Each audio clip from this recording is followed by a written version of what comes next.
All right, guys. It's back. I'm back. The Jazz are back.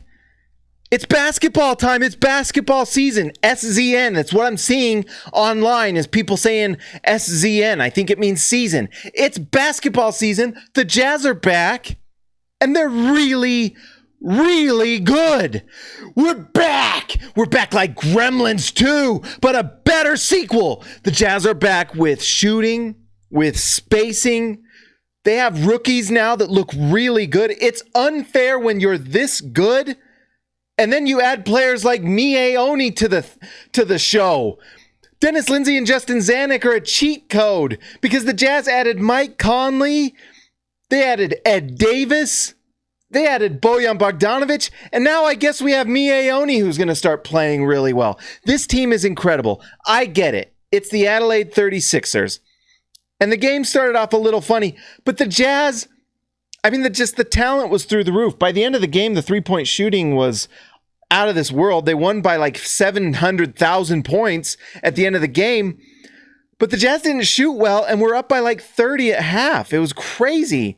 The team has so much space and so many things to work with. Now, story of the game for the Jazz was that they did not start some of their best players. Mike Conley didn't play. Donovan Mitchell. Rudy Gobert. Dante Exum is still in recovery mode. They didn't play Emmanuel Mudiay. If I'm missing anyone, you can let me know in the comments, and I know you will. I'm ready for you, trolls. I'm back. I don't care about what you say. I don't care about how much anger is going to come at us, because guess what? The Jazz showed tonight that they're really freaking good. They are so good. They have shooting, spacing, passing, defense. Ed Davis looked like a friggin' monster truck out there. His toughness, you can just feel it through the screen. And I can tell you what, the Adelaide 36ers felt it like an Australian crocodile. They felt it tonight. He was really good.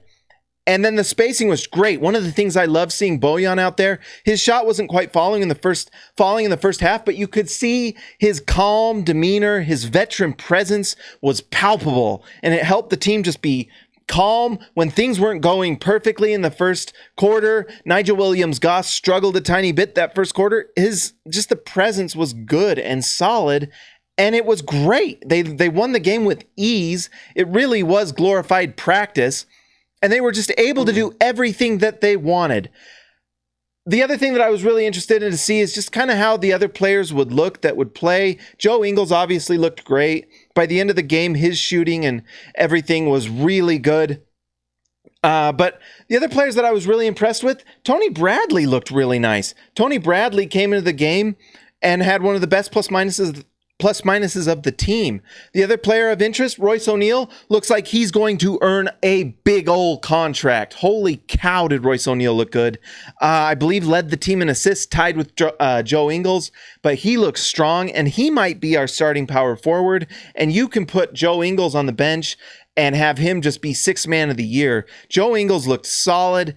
Everyone looked in midseason form. And so the thing that maybe you were a little worried about with the team playing overseas, with so many players playing overseas, is maybe they're a little tired. What it really did is made them look like they were in midseason form. There were a few kinks to start the game. They looked like a team figuring each other out. But I mean, even Jeff Green looked incredible. My gosh, his athleticism is unbelievable. And he's in his early 30s, and he can still leap and catch a lob mid at the peak of its height. It's unbelievable. This team is so stacked. And now if you've got Tony Bradley that can play third center, spot minutes when you need to, because there will be games where Rudy Gobert doesn't play. But tonight just proved one thing, is that the Jazz have incredible depth.